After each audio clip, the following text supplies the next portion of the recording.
چې دا بیا په وړه بول یعنی ایک چې ورته موږ وایو تشي متیازي او یا ډکې متیازي په دې دوو څیزونو سره استنجا ماتېږي. دا دوه چې چا وکړه یا په دې دوو کې یو وکړو دی به استنجا کوي.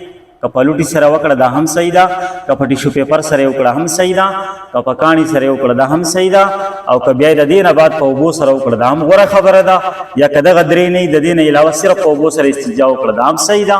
دا ټولې طریقې صحیح دي. ښه خبره دا ده چې خلک اول په ټیشو سره یا په لوټي سره اودس وچکي، د هغې نه بعد اوبه استعمال کړي، نو دا ښه خبره ده، ډېره غوره خبره ده.